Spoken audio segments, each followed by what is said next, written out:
Sa katatapos na pre-zone na event sa City of San Fernando, Pampanga, inihayag ng Department of Health na tumungtong na sa 3,000 mark ang bilang ng mga namamatay sa COVID-19 dito sa gitnang Luzon. Sa kanilang talaan, 3,028 na ang binawian ng buhay dahil sa novel coronavirus. Pinakamarami ang naitala sa Pampanga na umabot na sa 976.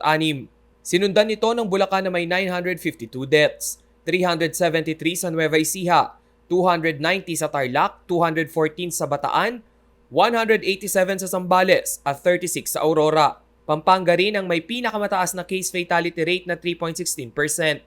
Ibig sabihin, 3 sa kada 100 COVID-19 patients ang namamatay. Di hamak na mas mataas ito sa 2.48% case fatality rate sa kalakhang gitnang Luzon. Kaya naman ang mga governor sa Central Luzon nagkasundo na ipatupad ang stricter border control measures upang malimitahan ang community transmission. So the best we can do talaga is to tighten our border controls. Kailangan mag-declare, go through testing, go through the quarantine. Let's do so. That's the only way we can prevent and control. Sa Pampanga, na patuloy sa paglobo ang kaso ng COVID, pinaplano na ang house-to-house vaccination. Ang rollout namin, aabot kami ng barangay level to either sa eskwelahan po or sa covered court or baka worst situation mag-house-to-house dun sa mga bedridden namin.